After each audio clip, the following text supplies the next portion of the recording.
तो एक्सरसाइज 4.2 में हम लोग क्वेश्चन नंबर 6 और क्वेश्चन नंबर 7 की तरफ मूव करते हैं। देखते हैं ये पर्टिकुलर एक्सरसाइज तुम लोगों को क्या सिखाती है और इसके पर्टिकुलर दो क्वेश्चंस।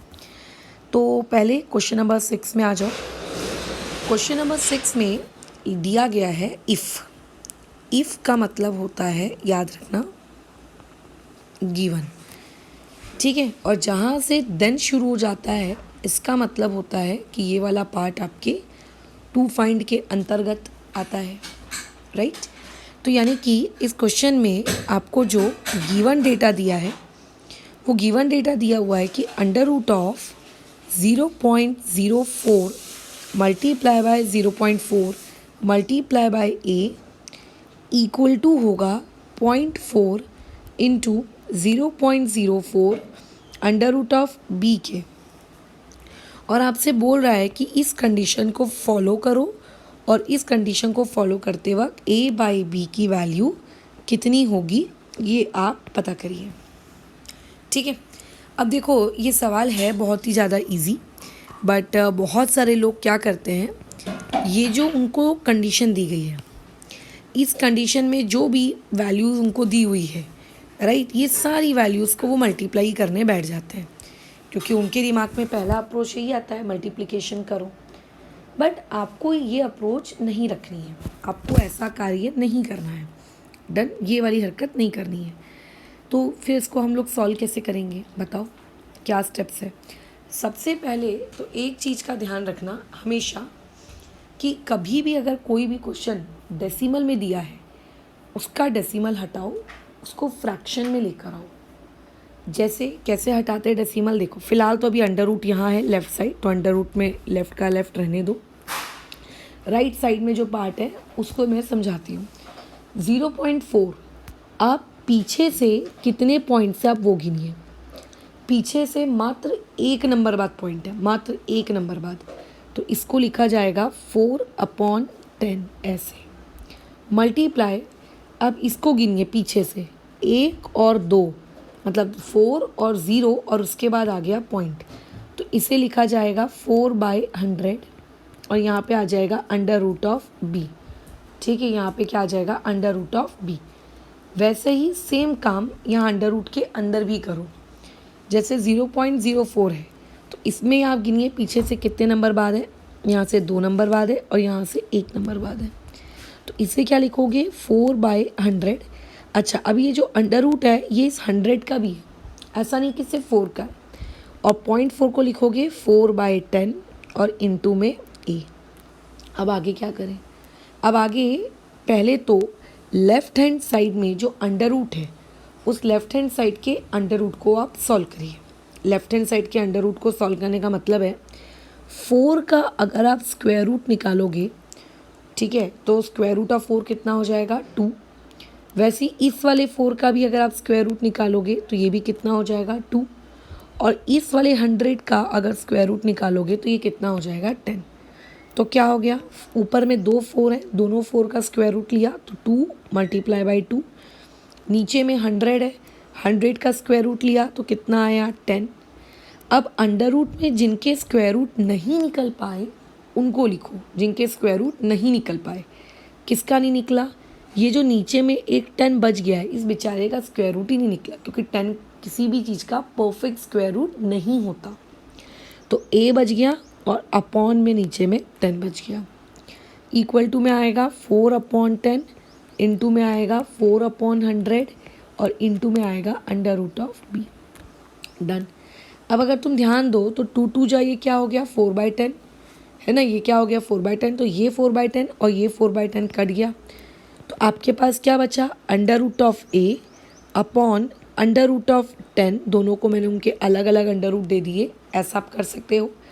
अपॉन में बच गया 4/100, ठीक है, और यहाँ बच गया अंडर रूट ऑफ बी। अब आप एक काम करो, हमें क्योंकि ए अपॉन बी कैलकुलेट करना है, आप नंबर एक तरफ करो और वेरिएबल एक तरफ। तो ये वाला अंडर रूट ऑफ 10 को मैं ऊपर ले आती हूँ यहाँ, तो ये क्या हो जाएगा 4/100 multiply by under root of 10। वैसे ही लेफ़्ट साइड में अंडर रूट ऑफ ए ये तो पहले से ही था। अंडर रूट ऑफ बी अगर इधर आएगा तो अपॉन में आएगा अंडर रूट ऑफ बी।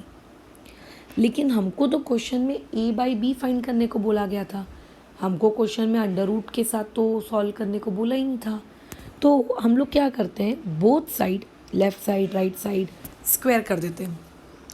अगर आप बोथ साइड स्क्वायर करोगे तो क्या हो जाएगा, under root of A upon under root of B और उसका स्क्वायर इक्वल टू 4/100 उसका भी स्क्वायर, राइट साइड में अंडर रूट ऑफ 10 उसका भी स्क्वायर। तो अंडर रूट ऑफ ए का स्क्वायर कितना होगा, वो हो जाएगा ओनली ए। देखो कई लोग इसमें मिस्टेक क्या करते हैं, उनको ऐसा लगता है कि अगर ए का स्क्वायर करने को बोला जाता तो उसको हम लिखते ए स्क्वायर, तो उन्हें ऐसा लगता है कि अंडर रूट ऑफ ए का स्क्वायर करने को बोला गया मैडम तो भी ए स्क्वायर लिखो। ऐसा गलत है। अंडर रूट का अगर आप स्क्वायर कर रहे हो तो फिर वही सेम नंबर आपको मिलता है। Upon under root of B का स्क्वायर कितना हो जाएगा, बी, उधर 4 का स्क्वायर 16, 100 का स्क्वायर 1 2 3 4 और √10 का स्क्वायर सिर्फ 10, ऊपर का 0 नीचे का एक 0 कट गया। सो देयरफॉर यहाँ से a बाई बी की वैल्यू आई है 16 अपॉन कितना 1000। आप चाहो तो अपना आंसर यहीं छोड़ सकते हो या तो इसको डेसिमल में कन्वर्ट कर सकते हो। जैसे इस क्वेश्चन की स्टार्टिंग में जब आपको ऑलरेडी क्वेश्चन डेसिमल में था, आपने उसको फ्रैक्शन में कन्वर्ट किया, अब आपका आंसर किस में आया है, फ्रैक्शन में आया है, आप इसको डेसिमल में कन्वर्ट कर दीजिए। ठीक है, कितना हो जाएगा, देखो a 2 3 नंबर बाद 0 है तो आप अपने ऊपर में जो 16 है उसमें भी आप 3 नंबर बाद 0 लगा दीजिए। ठीक है, क्या हो जाने वाली चीज़, ये 1 नंबर, ये 2 नंबर, तीसरा नंबर नहीं है तो तीसरा यहाँ आ जाएगा और उसके बाद यहाँ पे 0 आप लगा दो, ये ऐसा। सो देयरफॉर यहाँ से a बाई बी की वैल्यू कितनी आ जाएगी, यहाँ से देयरफॉर a बाई बी की वैल्यू आ जाएगी 0.016, ये आ गई वैल्यू। डन। तो बिना कोई मल्टीप्लिकेशन किए स्टार्टिंग में इस तरीके से कैलकुलेशन करके इस क्वेश्चन को सॉल्व करना। ये वाली हरकत मत करना कि 0.4 को 0.04 से मल्टीप्लाई कर रहे हैं फिर क्वेश्चन सॉल्व कर रहे हैं, ये गलत तरीका है। अब हम लोग मूव करते हैं नेक्स्ट सवाल की तरफ। भैया देखो ये सवाल मैं बता दूँ, क्लास 6 या 7 का लड़का लड़की भी सॉल्व कर लेगा, क्योंकि ये एक्चुअल में linear equation in one variable है जो कि आपको छोटी कक्षा में थी। ऐसा नहीं है कि आप पहली बार इसको देख रहे हो, आपने इस चीज़ को छोटी कक्षा में ऑलरेडी देखा हुआ है। ठीक है, चलो फिलहाल अपन क्वेश्चन कॉपी कर लेते हैं, आगे बढ़ते हैं। ओहो, इसमें क्वेश्चन कॉपी नहीं होगा ब्लैक इमेज में। ठीक है, मैं लिख लेती हूँ। x+3 और x+11 इन दोनों के बीच में 2 बिंदियाँ हैं ऐसी।